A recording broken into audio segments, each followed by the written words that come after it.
NZ Aerosports, Icarus Canopies, now Gyro. That's right, we've rebranded, and Gyro is our next generation. It honours our founder, as that's the name we knew him by, but Gyro also marks the start of a new chapter. And not to be biased, but it's going to be fucking epic. Long story short, we're more us than ever, so if you're new to the sport, or even a Sky God Ninja Turtle, welcome. I think our valiant leader Lucy, Gyro's daughter, says it best. And we still got that fuck yeah attitude.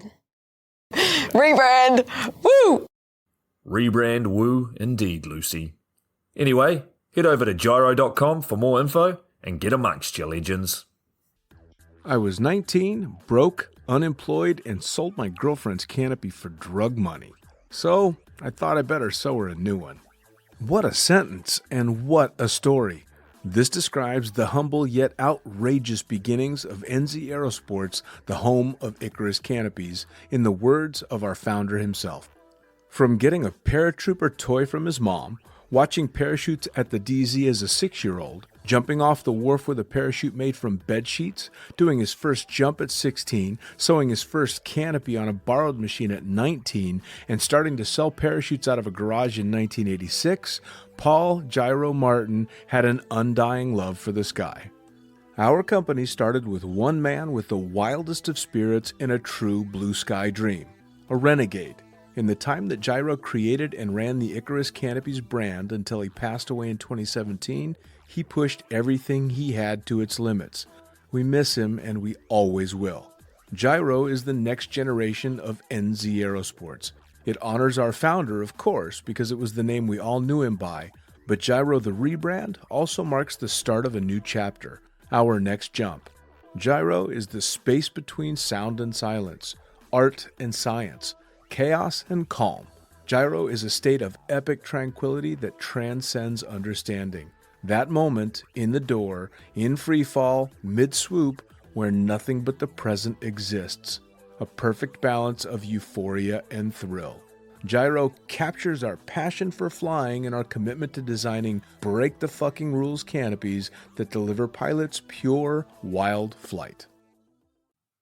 Hey gang, so I got a new book out. It's called The Upside of Fear, and it's exactly what you think it's about. It's about the good side of, well, getting scared.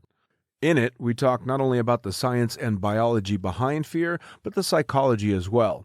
And it's not just coming from me, it's coming from some of the best in the sport. Omar Alhigelan, Jeff Provenzano, Maxine Tate, and so many more have contributed their sometimes terrifying stories to the book to help you overcome your fear. So head to the lunaticfringepodcast.com. You're going to find the link to the book there, as well as the other books. It's available in ebook, paperback, hardback, and audiobook right now. Coming straight from the cockpit, it's another episode of Lunatic Fringe with the fucking pilot.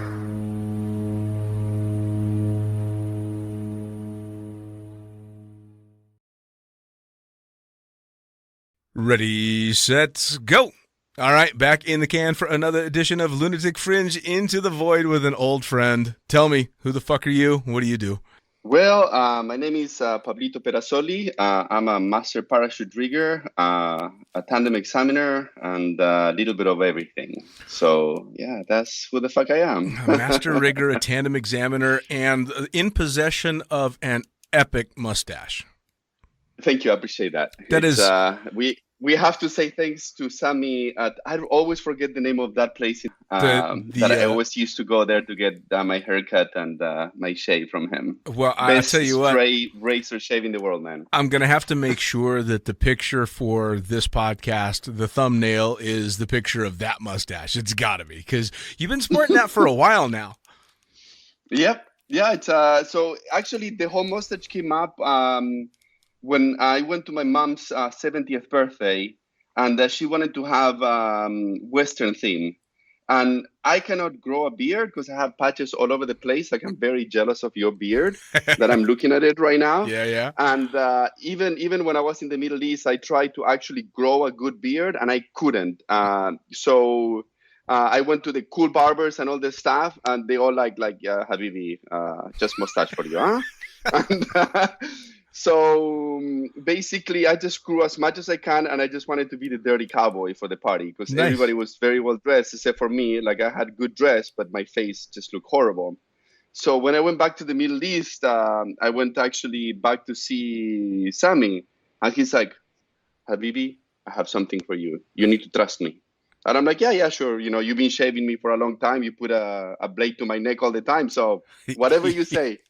So he turns me around and he starts working. And you know when you're looking at somebody working on you, and like he's actually like making sure everything is symmetrical, everything. And he looks at it and he calls the other guy that was always there that, you know, it's like, oh, yeah, Sammy's not here or whatever.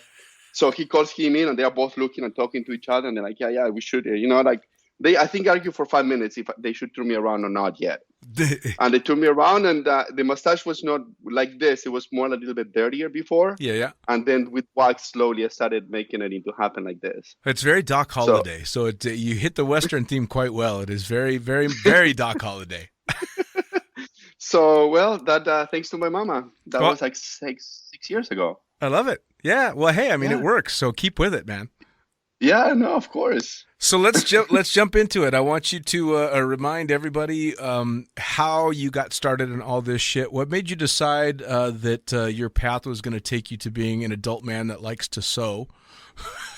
Which, well, if we're going to talk about sewing, so when I was young, I went on an exchange program to New Zealand with American Field Services, or AFS, or another fat student, as they call it sometimes. And that took me in a very awesome adventure. While I was there, I was, I had to take English classes, and I was going to repeat my high school year either way. So I did what every single lazy person would do at that moment. So I took home ec. They were like Spanish, I think, because I knew I could get an ace on it. Like I took all the super easy classes. right. And in home ec, the lady, she puts me in front of a sewing machine and she's like, you need to learn how to sew because you never know. And I was like, okay, cool. So I started learning how to sew in home ec when I was 17 years old. And then I went back to Argentina and there was one of the World Cups. And my mom, one of the first times she came to the States, she bought me this fleece hat, you know, for snowboarding. Yeah. And I wanted to copy something like that. So I went to the store, I bought fleece fabric, and I started making hats. And I made one with the Argentinian flag. And one of my friends saw it, and he liked it. And he's like, well, I want one. I'm like, well, this is how much it costs. So I sold one. And then not in too long, I think I made 20 hats that I was selling to my friends. Nice. And that was actually, I put that on my back pocket, and I completely forgot. So then time passed. My mom said, hey, you know, I have an opportunity for you if you want it. I can give you a green card if you want. I'm like, what the hell is that? And he's like, well, you can actually work in the United States. I'm an American citizen. You can have that. And I'm like, okay, that sounds like an adventure. I remember telling her that. She's like, okay, let's do this. So we got me to the States. And after a while, I found a job. And in that job, a new lady came into work. Her and her husband, they took me to the drop zone. It was at Skydive USA, Chuck Akers drop zone, where Justin also works there. And I used to work there, and Justin Price. And then I did my first jump. And within like a few weeks after my first jump, I remember one of my FF instructor was packing his reserve. And I'm like, what are you doing, man? You need to be a rigger, because I knew he was not a rigger. And he points at actually my tandem instructor that was a master rigger, you know, and he's like, well, he's supervising me. And Ron goes like drinking a cup of coffee, like, yeah. You know, like the typical drop zone thing at the beginning, you know, now it's a little bit more stricter than it was before. Sure. And he's like, so why do you do this? He's like, the truth is I don't trust anybody. And I'm like, I have trust issues too. Will you teach me? He's like, fuck off. Like that was it. And I kid you not, next week there was another kid, a new rigger that showed up to the drop zone that he wanted to teach somebody. And that was it. Man, I mean, you know? it's what. Tell me, because I've always wanted to ask this, and I don't think I've ever gotten around to asking a rigger, especially not a master rigger. What is it that you enjoy as much as you do. I would think, looking at it from an outside perspective, that it's the attention to detail and not OCD, but just a bit of perfection, because I've never met a rigger that's not a fucking perfectionist, at least with the stuff that he's churning out. So what is it that keeps you wanting to do what you do? Because it's hard work, man. I mean, it's very detailed, time-consuming work. I work about 7 days a week. Yeah. 4 days they are for the company that I work for, CPS, Complete Parachute Solutions. And then I have my own personal company that is Sky Pirates. I haven't really had that day off now in probably since the end of the shutdown from COVID. Wow. I may have half a day here and there. The thing that I enjoy the most is touching the fabrics. Yeah. Yeah. All right. All right. I really enjoy. Seriously. It just something like I just enjoy touching the fabrics. Like it just for me, it's a tactile thing. All right. And also, it keeps dexterity with my fingers. There's a lot of things that it has to do with that. And another thing is like I want to be successful at what I do. So the only way to be successful is to be good. And with the line of work that I have, there's no second chances really. No. So No. I need to do the best that I can at every given moment. One of the conversations that I have always with a lot of people, like let's say pretty much outside aviation, you can have a bad day and you can screw things up and you can have several things happen and you'll be okay at the end of the day. Sure.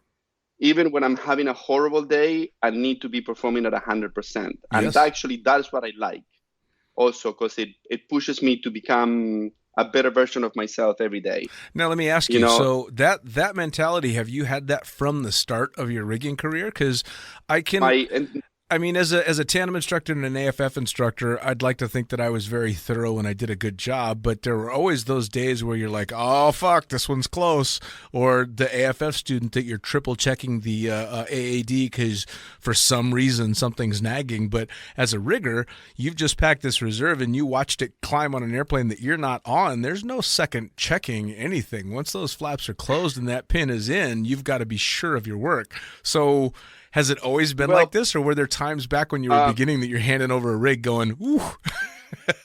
Well, actually, I'm trying to put like the whole chain of thoughts in a nice, understandable way. Sure. I always been kind of like a little bit of anal retentive. Let's put it that. Okay. Just like I like things a certain way. Like right now, my house is a mess because I just was gone for like 4 weeks, and then I came back for 2 days, and I was gone for like another week.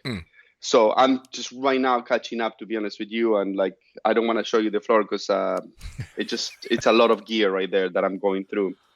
And, but I always was like, not 100% neat freak. Like I have parts of my house that they are designed to be a mess. Right. But the parts that they are not designed to be a mess, if they are a mess, I get very upset real quick. Sure. So that is one of the nice things about rigging. So I always had that. Rigging made it worse, actually. I'll bet. What's the name? But the other thing is like there's one of the things that I always say when I'm teaching rigging, there's two types of riggers. You have the riggers that they lie about making mistakes and the riggers that they are honest about making mistakes. I had made mistakes. I've been doing this for 20 years. Yeah. So if I tell you I never made a mistake, I'll be lying my ass off right now. Sure. And I had made mistakes, and every single mistake I have not made twice.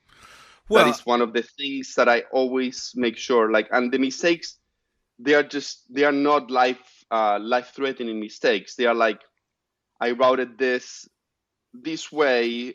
The proper way is this way, but this way works too. Right. Makes sense? Yeah. Or when I folded the bridle, I folded the opposite way. Or when I did like a harness, I put 3 Partax besides 4 because I got confused that it was an Aerodyne rig or a Javelin rig. Sure. Like things like that sometimes happen. But the thing is, when I find it, I'm like, okay, cool. Next time I need to do this to check it.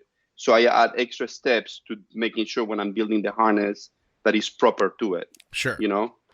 Well, but I mean, I would think, for me personally, if it's just my life at stake and I'm taking my own life into my hands, I'm not cavalier with it, but I'm maybe not as hardcore as I am as soon as there's another life involved. It becomes worse for me on that way, yeah. Yeah. So, I mean, you've got, at any given time, I'm guessing you've got hundreds of reserve pack jobs that are out there being actively jumped.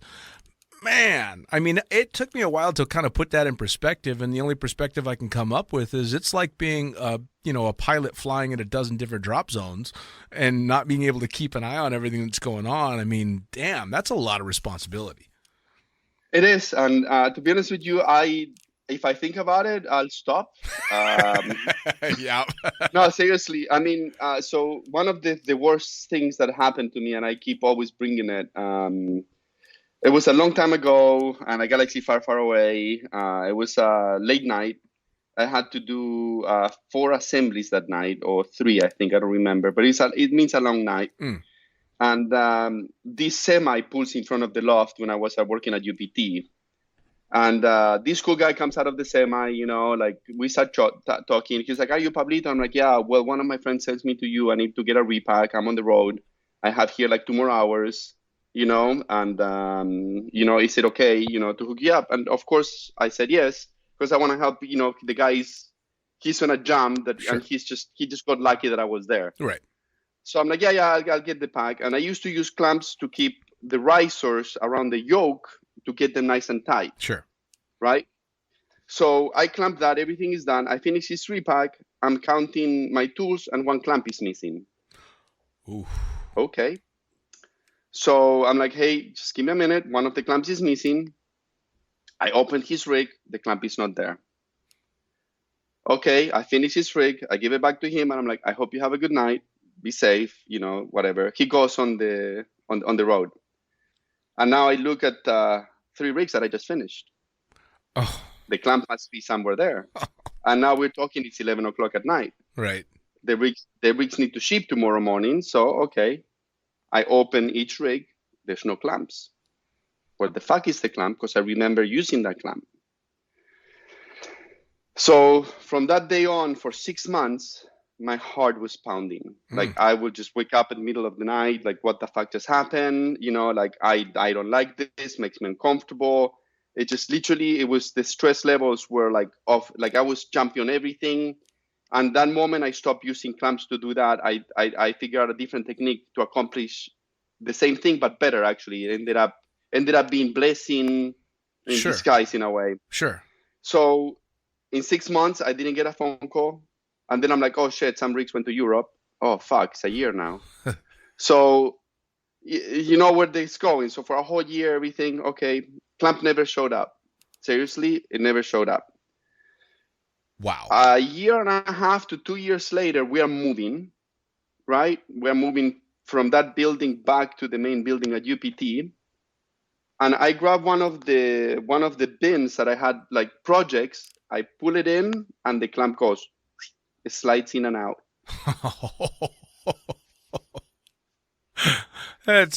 Do you laugh or cry? The fucking clamp. Yeah. There's a fucking clamp.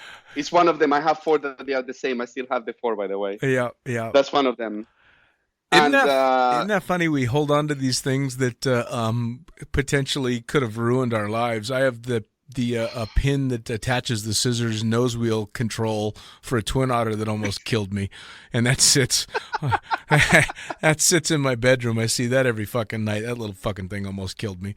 But it's a reminder to be better. Yeah, that is the way that I look at it, and it's funny because every single time, like I tell this story, and especially when I'm training new riggers, I'm like, hey man, I use tools. Some riggers will say that I use too many tools, but on the 100% of riggers, I am probably in the 5th percentile of using less tools. Because I don't I have all my tools to do repairs, but when it comes to packing, I use very little tools. I think it's like 8, That's it. Well, I mean, I've heard You over know? the years of stories like, and I know very little about what goes into it, but straps that were used that would go around the reserve that were left in. It's called the mother strap or the death strap. Yeah, so I've heard of that. That's, it's a rig has gone in for a repack and the strap is still there, and I can't even imagine because people fuck up, man. I mean, mistakes get made. Everybody's human, but wow, the stakes are so high. Well, so the odds of a reserve ride are 1 in 1,000. Is it 1 in 1,000? Pretty much. Okay. That is the average. Or 1 in I think USPA just came up with the new number. It's like 697 or something like weird like that. All right. That is the odds on a reserve ride. I mean, how many jumps do you have? How many reserve rides do you have? Yeah, those numbers don't match for me, but I know people that Then have. you're lucky. Yeah, I know people that have been getting all my reserve rides because I got people that have their fucking B license in reserve rides, but me, I've got a little over 10,000 jumps and 7 rides. So right there, you're like a 1 in 1,000 and something. Yeah. So Yeah, I'm like about 1 in every 500 yeah. Oh, yeah. Fair enough. or less. Well, I have almost 6,000 jumps, and I have for sure 13 reserve rides. All right. So, All right. Well, so that's the other thing too, and this is kind of funny because it's not gone unnoticed for me with riggers that for themselves, a lot of the riggers that I know are the sloppiest fucking packers and have the nastiest rigs. Is that just because you guys know it's actually all good on the inside? But because I've seen horrible pack jobs and loose BOCs and all kinds of shit on riggers gear. I cannot handle that. I have issues with that. I'm grateful that I don't have to I pay for gear, but I don't pay the retail prices. Sure. I get taken care of in a way, Sure. So I feel grateful for that, and that's why I keep rigger gear good. To be honest with you, parachutes want to open. Yeah. They do want to open. I have not been part, but I've talked to the people that they were part of all the malfunctions, for the photos for AFF. Right. And they had to sew things in place because they couldn't make them happen. Yep. Like they grab a line, they brought it over the canopy, and they tacked it. So it will stay in place because they will put the line over the canopy and they will deploy and the line will come off every single time. So they had to tack a line over in place. Yeah. I mean, that's good, right? That's really good. Yeah, it's parachutes. They really do want to open. Well, especially it's incredible. considering the gear that they were using in those old photos that we've all seen, that gear was not nearly as reliable as what's being junked nowadays. So I can imagine it's only gotten better. Although with malfunctions, I'm sure you've seen the same thing I have. Nowadays, it's a lot more common to chop a perfectly good flying canopy that's just spinning like a motherfucker. Whereas that wasn't as big a thing when I was getting started. Well, the Velo, if you have, let's talk about break fires. Sure. If you're on a docile canopy, you have a break fire, you're like, okay, cool, break fire, you reach. Right. You're in a tandem, you have this experience. Oh, they forgot to set the brake for whatever reason. You reach, you pop, no problem. And then you have the velocity. You have a break fire and a velocity, and you're like, roller coaster, here we go, and I hope I survive. Yeah. That's basically how that one works, right? And then it came the VK. And the first break fire I had on a VK, I was helping a friend in a 182 drop zone. I was main side on this AFF. He was reserve side on this AFF. And something happened, and I ended up being on the reserve side. And the guy, he just like, whatever. He's a very laid-back guy. So I remember it's pool time, and they start fighting over the pilot chute. So I'm just looking there going like, what are you doing? And I see them going at it, and the pilot chute's still in there. Right. I'm like, okay, cool. I hear my 3,500 beep. I reach my pilot chute, right? I'm like, okay, I think I need to do this part now because you guys are having a different fight. I pitch, and the canopy feels weird. And I pitch like around probably 3,000 feet, maybe a little bit lower. and the canopy feels weird. And I'm just like looking at it going like, what is going on with it? Oh, there's a break fire. Nothing weird. It just flew straight. It was incredible. And every single time I had a break fire on my VK, it's been the same. Wow. Very consistent. You just lean on the harness to the opposite side. That's it. Fair enough. It's just incredible. I haven't suffered from a break fire in quite a long time, but I remember, again, I think it was, and I still have to guess that this is actually what happened because I only had 25 jumps and it was my first cutaway. I didn't pack the thing.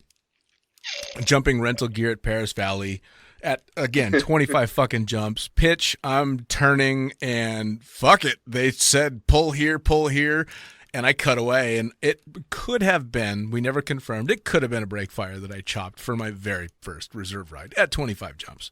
So it probably was. The odds of that happening are pretty high. Yeah. If you think about it. Well, it's funny too because people kind of laugh and it gets you get embarrassed if you say you did that way back when. I don't give a fuck. But I had a friend who chopped a break fire. And she was really beating herself up about it and getting a lot of shit about it. And I pulled her to the side and I said, all right, let these people talk shit. My only question is, when you pulled the handles, did you think that cutting away and opening your reserve was the only way you were going to save your life? She said, yes. I'm all, then fuck every one of them. You did what you were supposed to do.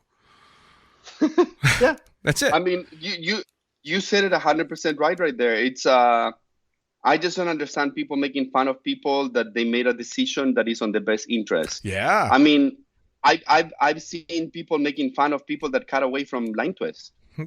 Number one, you don't know what circumstances were going on. Yep. You don't know for how long they were fighting that line twist.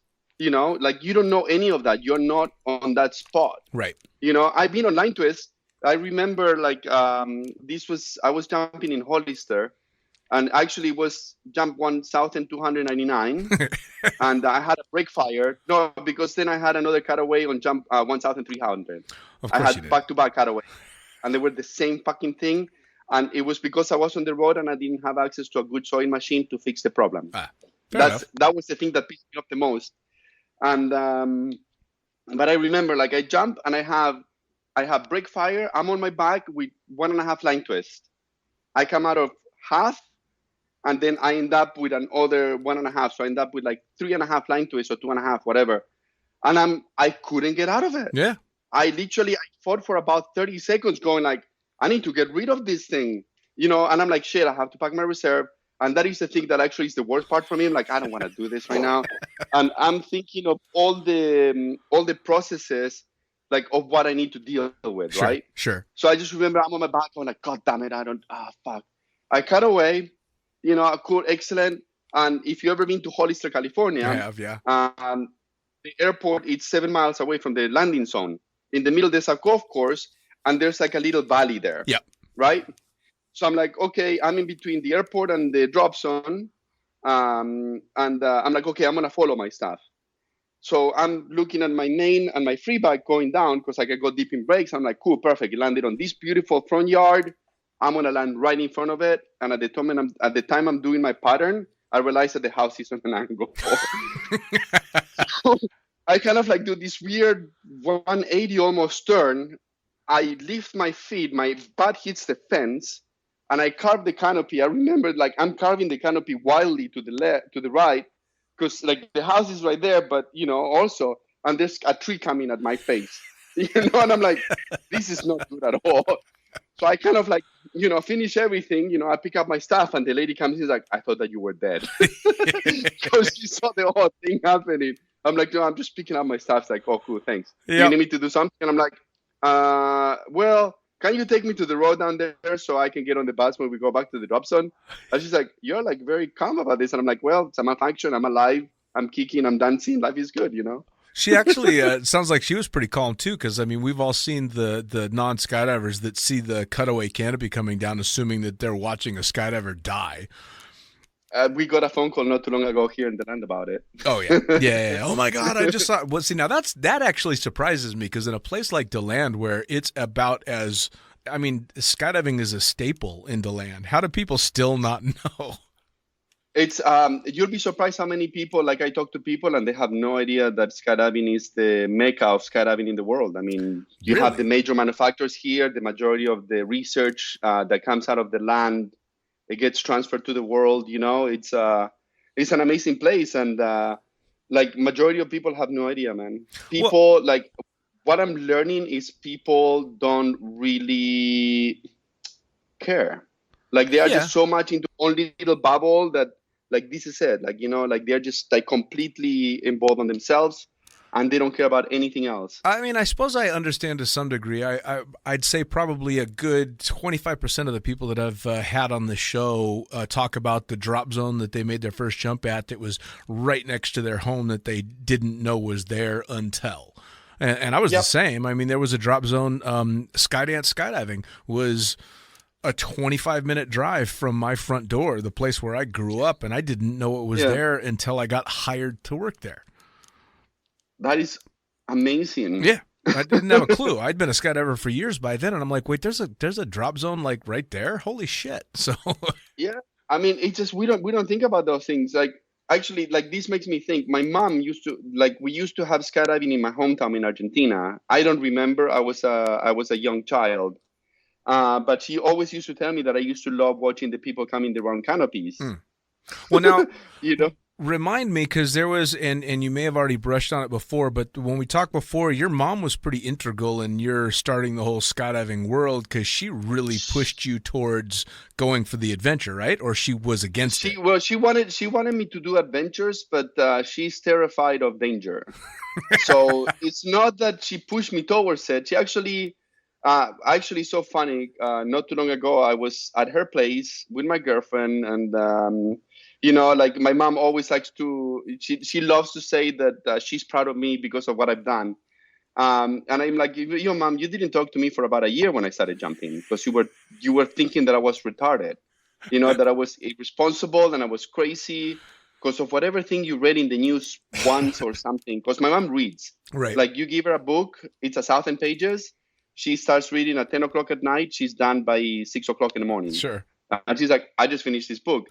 So my mom, she's incredible. She knows so much, but she was terrified because I thought I was stupid. And then, like, I remember, I'm like, hey, mom, I'm going to the Christmas boogie at Eloy. It's like about 2-hour drive from your house. If you want to see me, I'll be there. I don't have a car. Somebody's driving me and somebody's driving me back. So I'm just in the middle, I'm just like at the mercy of other people. Right. And they showed up there like at 8 o'clock in the morning. And they didn't even look for me. They just sit down on the benches. You know how they have the benches in front of the landing area? Sure. And they had a little picnic there, and they were just looking at people jumping all day long. Wow. And around lunchtime, as I'm coming in, my mom grabs me. It's like, so nice to see you doing something that you love. And I love to see how professional you guys are, how organized this is. Because it was a busy boogie. I think we were jumping from 2 orders and also the skyband. So it was, there was a lot of movement. Sure. And she's like, I thought that, that you were a little bit on the dumb side by doing this, but I respect this. Let's go for lunch. And it was actually at that moment is when, for me, it felt that it was the right thing to do. That's 100%.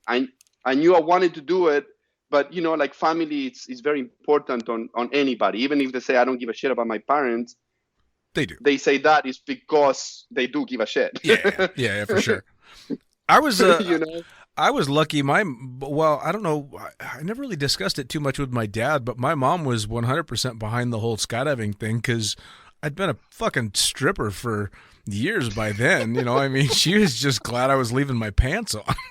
So, I was just watching the photo when you were with all the guys. Yeah, like this morning, I'm like, oh, look at me. Fucking Facebook pops up all these goddamn memories, and that one came up, and I'm like, all right, fuck it. If you can't make fun of yourself, you can't make fun of anybody. So I might as well, because it's just ridiculous. So yeah, it was kind of funny being able to goof around about stuff like that, because there's very few people in the world that knew me back when I was still doing that. So a lot of the people, I think they just think I'm full of shit. Which I am, but they think I'm full of shit like I didn't do it. And then a picture comes up and they're like, oh, dude, seriously? Yeah, man. But that is the beauty. That is my favorite part of this sport. Yeah. That it's You meet people from all kind of lives, from all kind of places. You just meet amazing people all the time. Yeah. Like, I love that from the sport. Yeah, I think You know? I think the great thing about it too is it really busts down all the cultural bullshit. Because I mean, we're brought up to think that people from certain places are going to behave in certain ways, and to some degree, everybody they adhere to the culture somewhat. But skydivers have their own culture, so you get to find out what those people are really about because we adopt our own little culture. Skydiving is its own world. You know, I mean. You know so much about someone as soon as you find out they're a fellow skydiver. That already tells you a pretty good chunk about that as a person. Yeah. Yeah. I mean, like, one of my favorite things about skydiving, I know very important people in the world that most people, they're like, oh my God, you know, like they are so and so and so and so and so and so. And when I met them, I thought that they were completely broke because they were wearing the dirtiest shorts and the broken T-shirt. Right. And like, you know, they probably didn't shower for 2 or 3 days. You know, and you're like, no shit. You know, and you're just looking at them going like, you make no sense right now, man. Right. Like, seriously, because every single time you see them, they're always like on suits. Like, I've seen some of people that I work with skydiving that I see them on real life by accident and I don't recognize them. They're like, hey, Pablito, what's up? And I'm like, no shit, dude. What happened to you? Yeah. Yeah. Well, and that's what I love from the sport. Yeah. I mean, because there's a number of people in skydiving that aren't in the life 100% like you and I are that make their livings from it. They actually still have to, you know, dip their toes in the real world. And you see them in the real world and it doesn't match. You're like, wait, no, that's not right. No. Yeah. They actually, the only one that matched 100% in and off, it was Schumacher when I met him. Oh yeah, he was, you know, like super clean, everything perfect. Like the jumpsuit was like tailored 100%, like he's right, like he's everything was. I'm just looking at the guy going like, I guess you're Schumacher because you look exactly like him and you dress. I will even admit, when you're skydiving. I will admit, because like I think that was when you and I were working together, because I met him as well. He was out jumping with his son, and I remember thinking the same thing, is that, wow, he is just extremely put together. Like I was like, he looked like the super cool kid going to the plane. Yeah. Like I was just looking at that going like, you make no sense, my friend. Nice to meet you. I'm Pablo. If you need any rigging that I'm sure you're not going to use me because you don't know me, but I'm here to help you out. Bye. Have a good day. And I walked away. Well, that was it. And most people, though, if they're jumpers, especially if they're active jumpers like he was, they're generally pretty damn low key when they're at the drop zone. Although, I mean, somebody of his stature, he had his guard up a little bit. Like he didn't want to. I remember. I forget who told me, but basically the gist was he didn't want to do selfies. He didn't want to sign anything. He was like, no. I'm at the drop zone because I'm a skydiver. I just want to jump out of airplanes and have fun. Yeah. I'm not the guy that drives fast and stuff like that. Just let's go skydive, which is super cool. Yeah. That's how it should be. But I literally, like, for me it was quick. He was nice, you know, but that was it. You know, like that was like, okay, nice to meet you, man. But like, I remember looking at him, like he looked like he was just ready to go racing. Sure. You know, the only thing he didn't have the huge helmet and the neck brace thing that they got. Right. But everything else, I'm just like, even the shoes, like it was just like perfect. Well, you know, like somebody actually. It's kind of funny because I've talked to Luis from Liquid Sky, designs the jumpsuits as well as he does the kart suits, the racing suits for driving. Yeah.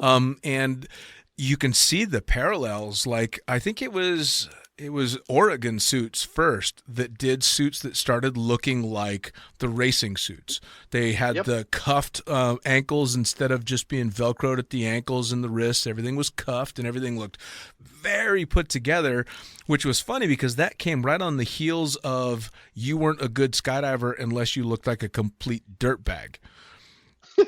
You remember that, right? That was 2001 to 2005. Yeah, man. If your rig was even, it had to be fucking filthy. You were wearing shitty, ratty clothes, and that meant that you were a badass skydiver. If you showed up in a clean jumpsuit with a freshly brushed rig, people wouldn't go anywhere near you. Oh, there's a new guy right there. That's true. Yeah, man. Yeah. It's flipped so much because now It's all about being put together and everything. I mean, everything is so well produced, and between the jumpsuits and the rigs and all this stuff, man. I mean, you look like you're part of a team. One of the things that I do not a lot, and I only do it to certain people because I know how they are. Like I customize their toggles, the little tab for the RSL to match the rig, to make sure that there's no off colors. You customized my fucking cutaway and reserve handle. Well, so it's super funny about that. So I remember I was at the loft and this guy's like, "Oh yeah, look at my rig. You can order whatever fucking candles you want." And I'm like, "Okay, neon pink it is." And you're like, "Ha ha ha ha, yeah." And what did you get? Yeah, I got fucking neon pink. Well, but it fits the princess so good. What can I say? It was the perfect color for that rig. There's no doubt about it. Because I had bought the rig from Julian, and it was this bright white, perfectly white rig, really clean white rig. And then you bought those goddamn neon pink cutaway and reserve handles. Holy shit! So beautiful, man. Well, but I couldn't bitch because it was the same time that you were putting those handles on that you threw a Velo 103 at me and said, "Go have fun." Yeah. So, but yeah, no, seriously, like that was actually, I still think about that. And 2 weeks ago, one guy comes to the jobs and is like, "Hey, Pablo, can you put a new, handle for my pilot chute?" And I'm like, "Yeah, sure, neon pink, no problem." He's like, yeah, I don't care about the color. I'm like, oh, yeah, you do. You have no idea what you just said, especially to me. And I told him the story about you. And I'm like, dude, the freaking one of the pilot keys comes with this white rig. And he's like, "I don't give a shit about the colors." And he got neon pinks. He's like, and he just looked at me with the with the stare going like, "Oh, you're not gonna do that to me." So I did one up on him. I looked at his rig and he had the woodland camo, like the old camouflage. Yeah. And I made the handle the same thing. So I'm chasing him at the drop zone, going like, "Hey, dude, let me show you the rig." And he's like, "I don't want to see it. I don't want to see it. I don't have time for this. I don't want to see it, man. I'm sure that you are messing with me." And I showed it to him, and he almost started crying because I matched the handle. Oh, look at you big softy. You took it easy on him. Of course. But he opened the door. I mean, like, he's a good guy. He has a good heart, so I couldn't make him cry. Well, I want to be able to say that all skydivers have thick skins and can handle it, but that's not actually true. Nah, actually, we are all softies, man. Right? We all are all softies. I mean, yeah. So so here. Go ahead. Here in the land, something sad happened. One of the legends, he actually passed away in an accident. Carl Doherty. Yeah. And I miss the fucker. To be honest with you, like my nipples are so happy he's gone, because he used to pinch them so hard all the fucking time. Like they used to bleed once in a while. So that's the only part of my body that is like grateful that he's gone. But I miss the fucker so much. Sure. Going to the drop zone is not the same. And I never seen people quit skydiving because of it. And 2 people actually stopped jumping because of that. Wow. And people that they've been on the sport for years, that they're like, "I'm done. That's it. I'm out."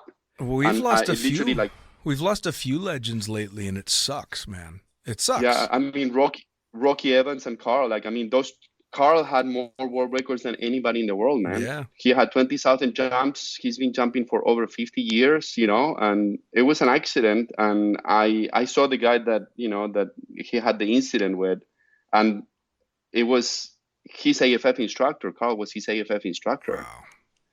So, like, I feel so sorry for him, but it just like seeing like how it affected. Like, I didn't think it was gonna affect me as much, and for a whole week I was like on the blues. Like, it was like, fuck, and like it's funny because like I used to like just go to the drop zone to talk shit to him. Like I go like, "Guten Morgen, Carl," and he'll start talking to me in German. I'm like, I have no fucking idea what the fuck you're talking about, man. And we used to go back and forth a lot, and it just such a thing. And I realize how certain people affect us and makes us be big softies. Sure. Like for a whole week I was just fuck, just like what just happened here? Like I could not comprehend it. Right. Well, you know what I found is that my go-to reaction when there's a loss is to play the gruff skydiver that, will throw the jokes out when it's time and pretend like it's not getting to you.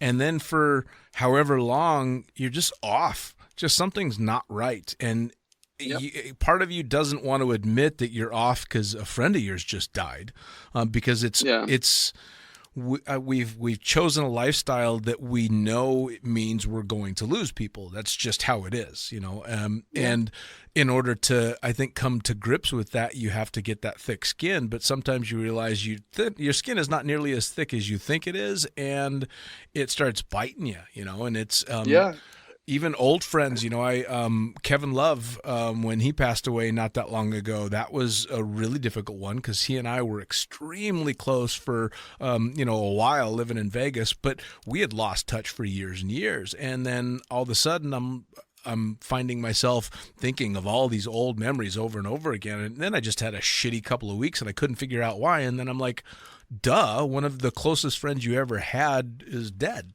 Yeah, it's going to fuck with you. And I don't think we acknowledge it as much as we think we do. Yeah, it's crazy. I mean, so for me, COVID was hard. I lost my favorite aunt, she actually didn't die from COVID. She died from pneumonia afterwards. Oh, wow. And I never heard my dad cry. And actually that for me was like, my dad crying was like, oh shit, oh fuck. Yeah. And the other parties, like I couldn't go to say goodbye or anything like that. And, like that affected me a lot. And I knew it was going to affect me and everything. Sure. But Carl, I did not expect it. Like I was like I just got sign-blinded by it. Sure. And I was like, what the fuck just happened here? Yeah. For a whole week. And I'm talking to my boss and I'm like, hey dude, I'm not 100% here. It's like, yeah, Carl, isn't it? I'm like, yep. I did not expect this to happen to me. Like, He's like, yep.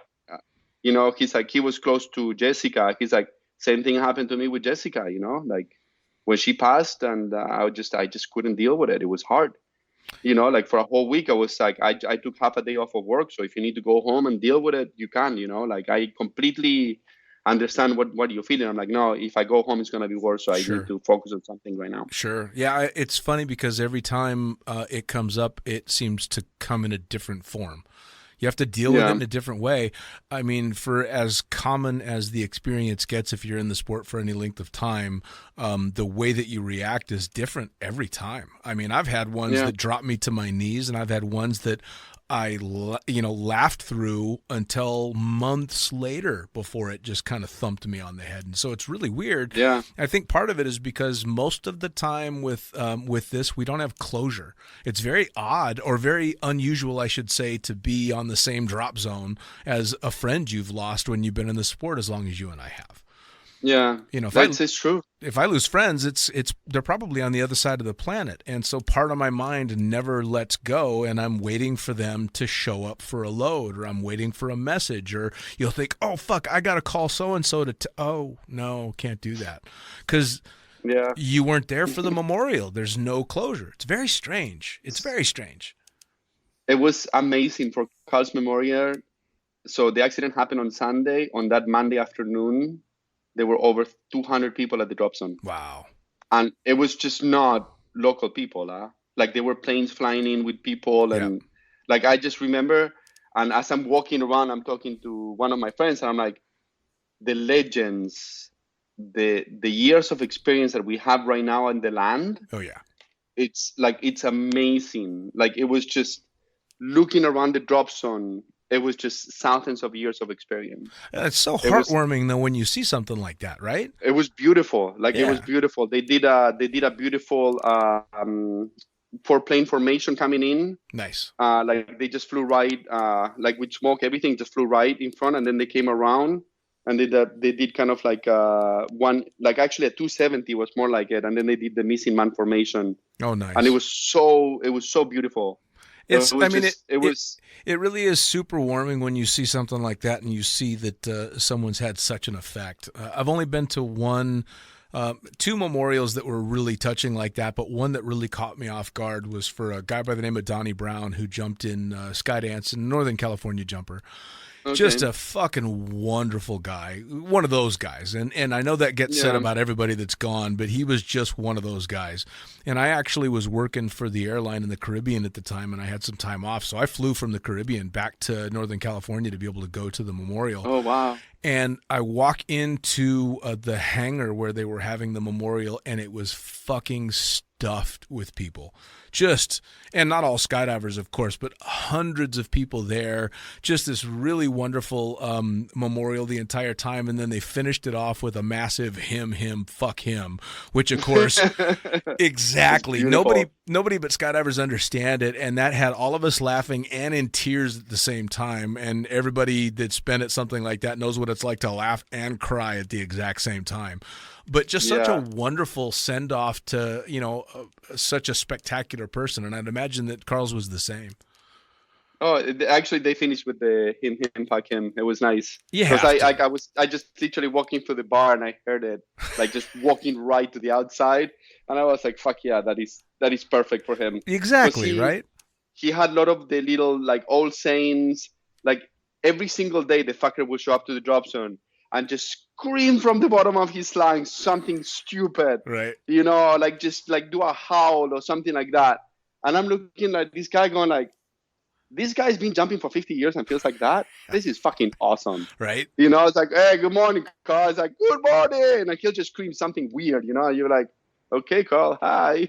You have to love it, man. It's a kind of infectious energy that some people have. I was lucky enough to talk to Mo Valeto not too long before he passed away, and same thing. You're talking about this wealth of experience and the craziest off the wall sayings and the old timer shit that just some of the stuff that they were doing back in his day. You're like, wow, okay, couldn't do that anymore.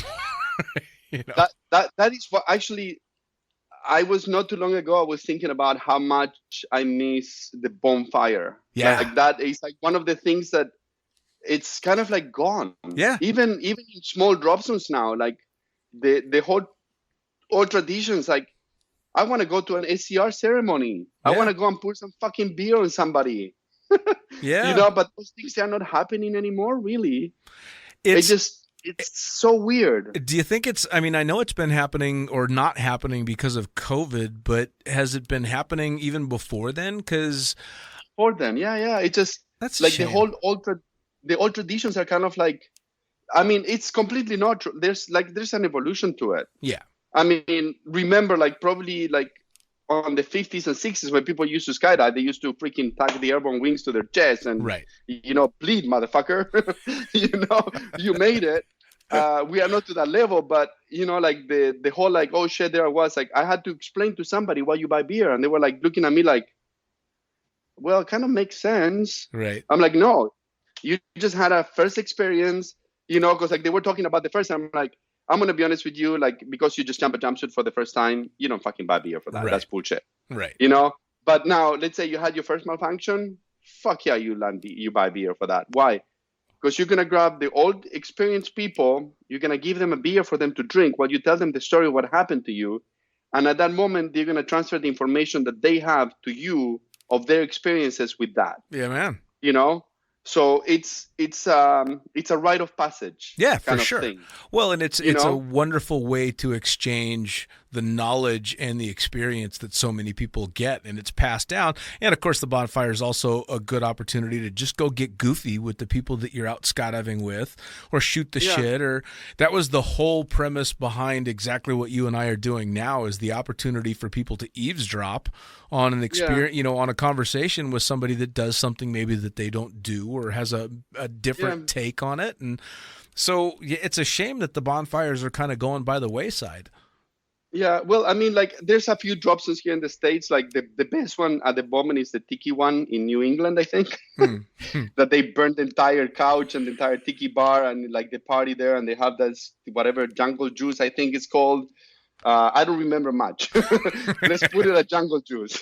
Right. I don't remember much of that night, but it's an amazing experience. But it's very localized. Sure. Like it's not like a spread thing that you're done jumping at the end of the day. You look around, you just sit there. Like, I don't drink anymore, but, like you have your beer or whatever you drink, and you're just communicating with somebody about something that you're passionate about, Yeah, for sure. And now one of the things that I'm noticing in the sport is becoming kind of like what four-way used to be, but with angle flying. Sure. Like there was the other day there was a load. The clouds were kind of like playing around, and the angle flyers didn't get out because they didn't want to come straight down. They didn't want to change their plan. And when I heard that, I was like, who the fuck was the leader of that? Because I want to go punch him. Yeah. You get an opportunity to skydive, you jump out of the fucking plane. Yes. You get the fuck out of the plane. And they dropped down to a hop and pop, and they didn't want to change their plan. So people had to go around the fucking guys that they are at the back of the plane getting ready to get out so they can do a hop and pop. What a shit. Yeah, like, absolutely. That broke my heart. Like when I heard that, the angle flyers, they just, they didn't want to change the plan because they had this beautiful complex jump. You get a fucking free jump. Yeah. Enjoy it. You do it on the next fucking load. Or the next one. Or the one after that. Yeah. Oh. I was I was working, so at CPS we train military guys.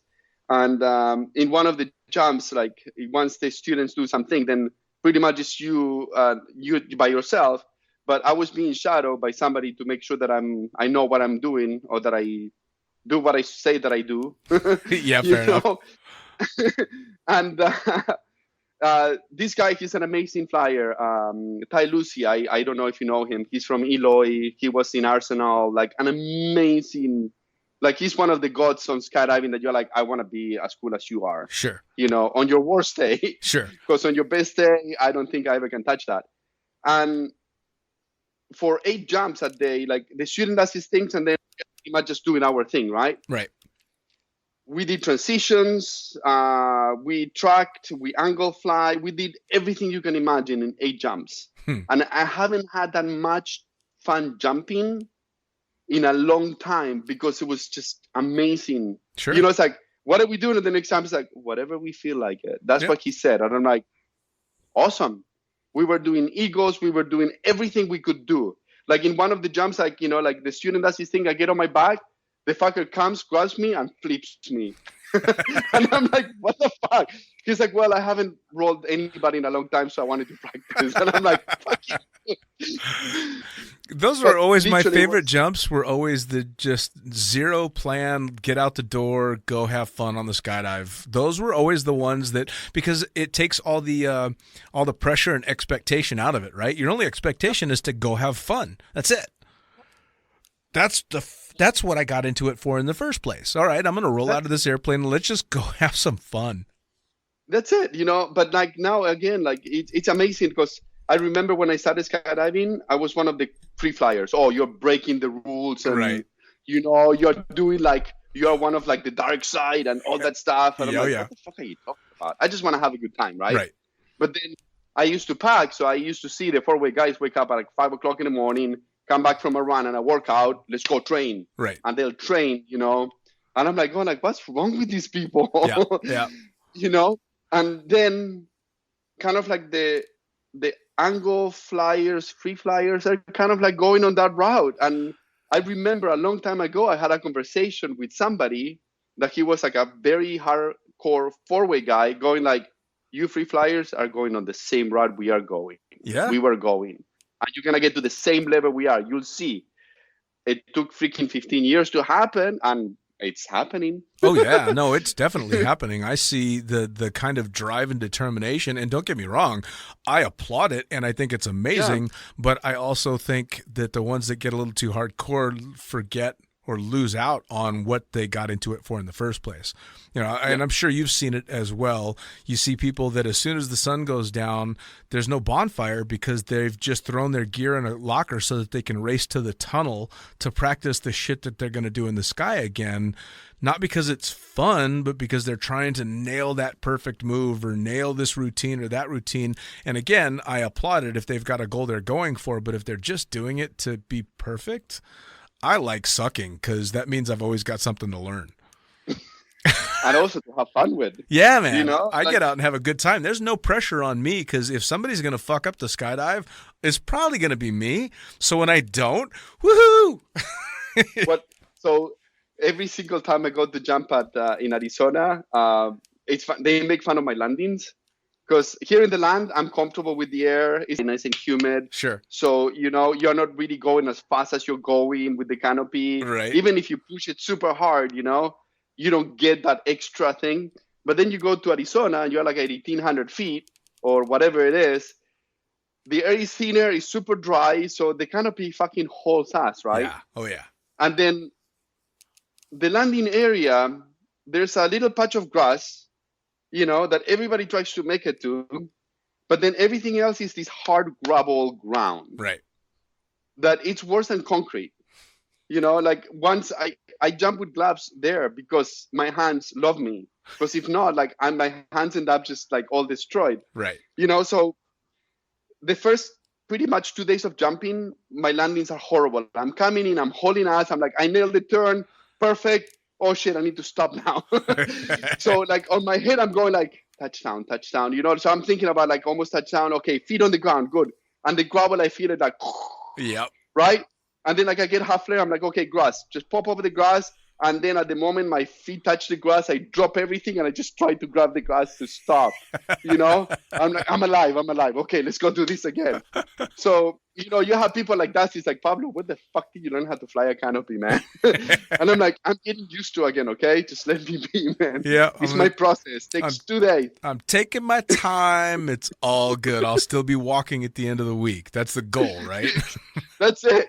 And then by the end of it, I'm doing like all this stupid stuff, I'm comfortable again. So like, I'm like already playing, but it's funny because that's the only place in the world that I do it. In my mind, I'm going through like all the stages for the landing. I'm like, okay, if turn cam finishes, altitude looks good, a little bit of rears, input, blah, blah, blah. Okay, we're level off, good. Start the flare. Touchdown. We're touching down, hands down, finish the flare, finish. And like, I'm telling that to myself like sure. a freaking idiot, non-stop. And then I'm like, okay, that was good. Let's do it again.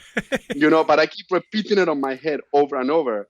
Because like here, like sometimes you don't finish the flare, but because everything is a little bit slower, yeah, you just take 2 or 3 steps. Well, but and there you don't have that. You and I are a bit the same in that. I'm a little on the cautious side, especially when I'm trying to get back into either when I'm getting back into jumping in general or getting into a new groove. Like when I started jumping again, I think I was jumping a 150, and I was bored. But I'm like, I don't. Well, no, I was jumping either a 135 or a 150, and was it a Spectre? What the fuck was I jumping at the time? I don't remember what it was because it was borrowed gear. And I was trying to build a rig together, and I was taking it super mellow. I'm like, oh, I don't need to jump small, fast canopies anymore. But, of course, then I'm jumping for a week going, all right, this is kind of boring. I kind of want something a little bit faster. And you were the one that was like, well, you used to fly a Velo 103, didn't you? And I'm like, yeah. And then you were the one that just threw the bag at me and went, go fucking skydive. That's it, man. Yeah, that's it. It's like it's kind of like it's like people say it's like riding a bicycle. It's not really like riding a bicycle. It's kind of like going back to the norm. Yeah. Well, and I think I came in that same day and went back to you and went, oh, thank you. Okay, that felt normal. That felt good. Yeah. All right. So I wanted to ask, as we get towards the end of things, rigging for as long as you have, all the sharp shit, all the different ways to injure yourself. What's the most fucked up you've ever hurt yourself rigging? Have you ever shoved a needle through a thumb or something like that? Because those machines terrify me. Okay, you see that scar right there on the thumb? I do. Yeah, it's a nice looking scar. That is from my harness machine. That's a vicious looking machine, dude. The harness machines look like a torture device from medieval times. Well, so let me show you my loft here real quick. This is part of it. Just some stuff fell off. Now make sure you're describing as you go so everybody knows what we're looking at. Okay, cool. So here I have a table where I have my rigging tools for packing, and then looks a little bit of a mess because I'm just in the middle of like 4 projects. Then there's the harness machine right there. It's a Console 733R-5. And it's a beast. yeah, if you could put your fingers under the foot right there, whatever you put under there, it will saw through it. It has so much torque that if it grabs your bone, it will just shatter it. Ay, ay, ay. Then I have bar tacker machine that is programmable. That this is the latest machine I bought, so I can do relines quicker. I had another machine that is pretty awesome, but this one here just allows me to take about 20 to 30 minutes out of the reline. Okay. Then I have a walk-in foot that one does most of the repairs on containers. Then here you can see under the Stormtroopers cover. Yeah. That's my double needle where I do all the binding and stuff like that. Then I have another one here with the Millennium Falcon cover. That is my normal zigzag. So that is actually the machines that I tend to use the most. Wow. And then I'll take you to my other room where, well, you know, And I'm just running out of space. And this is home. Yeah, this is my house, by the way. And then here, like you can actually see, this is where I store things, and I have not cleaned up because I've been gone for a while. Yeah. But here I have my canopy machine. It's just a normal straight stitch Sure. feed dog. Super nice machine. Then I have that old bar tacker there. I think she's like 60 years old. Jesus. Beautiful machine. And she used to do all the relines, but now I have her mainly for container work because she's a little bit heavier duty than the other one. Then every single person, when they start rigging the career, they buy the first sewing machine. Let me move these things here. Normally the first sewing machine they get, it's called a Singer 20U. Okay. Then Conso bought the rights to be able to build that sewing machine. And this is the Conso 20U, but if you look inside of it, it says 20U on it because they bought the rights. And then here I have a long arm, and this one allows me to do actually all the repairs on the containers without having to bend everything in half. Sure. And one of the most important things to have is always overlock to fix jumpsuits. Jesus. How many sewing machines do you have? 2, 4, 10. And then I have Bernina that she's not on a table right now because I don't have a table for it. So yeah, Wow. that you need 10 sewing machines to do the majority of the work that I do. And there's more machines I would love to have, but hey, they're expensive. Well, yeah, and I thought just being a skydiver was expensive, but being a rigger, Jesus, I mean, you've got a small fortune just in machines in your house.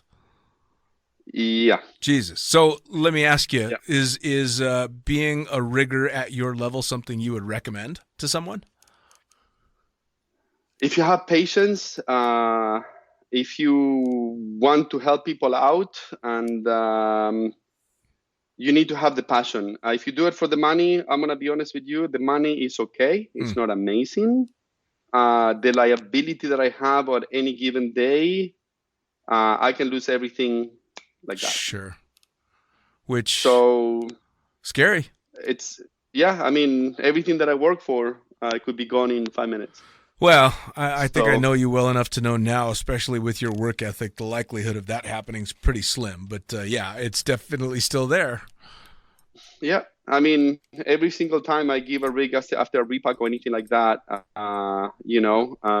give me 1 second, Dean. I'm so sorry. No, it's okay. I have a customer picking up a rig right now. Look at that. Awesome. Yeah. We want people jumping out of airplanes, right? Yes. Hey, who is it? Bring him in. Bring him in. Okay, I'll bring him in. John! Come! This is perfect. It's John and his wife right there. I think John is coming. Hey, buddy! You're going to be part of my podcast right now. This guy is big deal. He actually... Remember I was telling you about customizing rigs? Yeah. I mean, you can actually see this puppy right here. I'm talking about your rig, John. Describe what looks good. Describe what you're talking about. This is I think it's called the Night Camo. What is the name of this color, John? Multicam night multicam or something like that, right? Yeah. I don't remember. It's pretty cool. But you can actually see that the webbing doesn't have the yellow marks. It's black. Yeah. Because he wouldn't like that. The RSL tab, as you can see, also is OD green to match the rig. All right. And There's only one embroidery that says Vector because he didn't want to have anything to ruin his beautiful Vector 320 with an OP 143 and original Gangster by Fluid Wings 135. Awesome. Kind of looks good, by the way. Need to change the brake lines, but in the next 50 jumps. And what's the name? And everything it's pretty well matching. Awesome. If I could actually make the blue Spectra ripcord be OD green or black, he will take it. But I cannot change that because I would be, rebuilding a handle that, I don't have the rights to do so. Yeah, fair enough. Well, it's a beautiful rig, and I personally know the work you do quite well, so it's spectacular.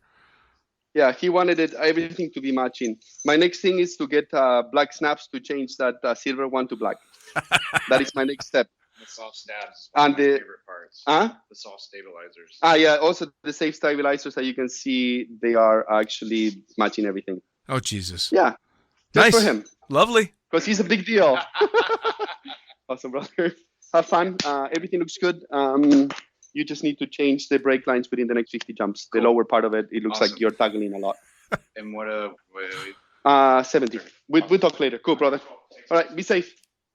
Did you grab the fluid bag? Yes. Cool. Excellent. Be safe. Enjoy your day. Hello. I'm We so got sorry about that, a little behind the scenes peek in Pablito's life right there. Now, as we wrap up, the last thing I want you to do is tell everybody how they find your rigging services, how they find your rigging courses, how they find you. All right. Well, I'm super easy to find. It's Pablito Perazzoli on Facebook. So Pablito is Papa Alpha Bravo Lima India Tango Oscar, and my last name is Papa Echo Romeo Alpha Zulu Zulu Oscar Lima India. You can send an email to me at Papa Echo Romeo Alpha Zulu Zulu Oscar Lima India at gmail.com.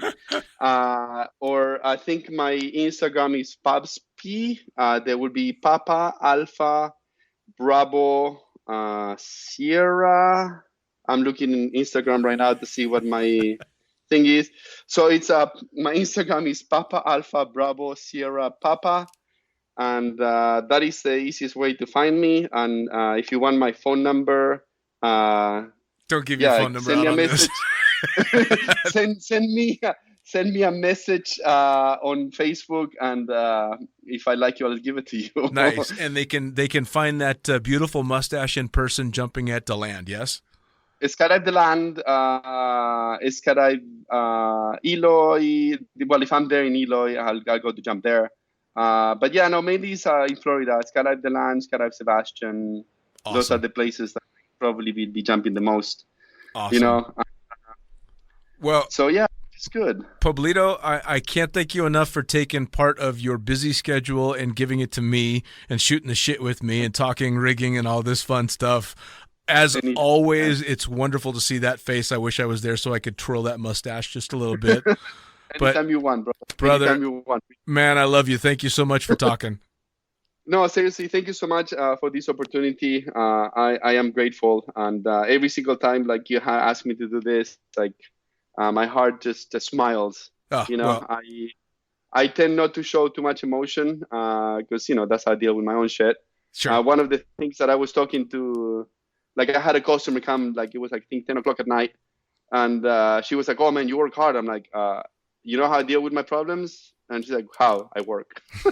So for me, it's therapy. Rigging actually, if I had to sum it up, it's therapy. Well, good. I'm glad you put the therapy down long enough to shoot the shit with me then. Yeah. No, I did. From now, like actually after I finish with you, I have to patch a canopy. I have to reharness a rig. And we had somebody that had a not very good landing on a taxiway. And he's going to spend a lot of money rebuilding his Vector. Ow. All right. Well, you got a little work to do. Yeah. Patch the canopy with pink just for me. Trust me, I would love to, but not on this one. I can't. All right, fair enough. Well, patch a canopy with pink for me. I will do one. I just actually did one on pink. Hold on a second. Look at that. I think I sent a photo to the guy. Hold on. No, seriously, dude. I just did. Hold on. Did I take a photo of it? It's not going to be as good as my. Oh, there that you is go. the canopy. Yep. It's pink. Yeah, but it's a pink canopy. No, you got to take one of these butch black and blue canopies and put a big pink patch on it just for me. I'll do that for you. All right. I'll talk to that guy because he has a school, and I'll say, hey, dude, I need to do this for a friend. Perfect. All right, brother. Take care. Don't work too hard. Thank you so much. Love you, brother. Be safe. And everybody stay safe out there. It's a crazy world. And also, I'm out there. Well, there you have it. Another episode of the Lunatic Fringe podcast brought to you as always by, well, wait, not as always, actually. Brought to you now by Gyro. Formerly known as NZ Aerosports, you'll head to gyro.com for their next level line of canopies. By Pussfoot, the Extreme Sports Collective. Head over to pussfoot.com to check it out. By Summit Parachute Systems, check out summitparachutesystems.com to talk to Jarrett Martin and the gang about kick-ass pilot rigs, rigging courses, and more. By Flyaway Indoor Skydiving, go to flyawaytn.com and check out all the cutting-edge stuff to come. By Pure Spectrum CBD, head to purespectrumcbd.com to check out their wide range of CBD products. And as for us, head to the lunaticfringepodcast.com to listen to any of the hundreds of episodes currently available, hit the link for our YouTube channel, pick up your copy of the Lunatic Fringe book or The Accidental Stripper, and get a sneak peek at upcoming guests. Once again, thanks for listening. We'll see you next time.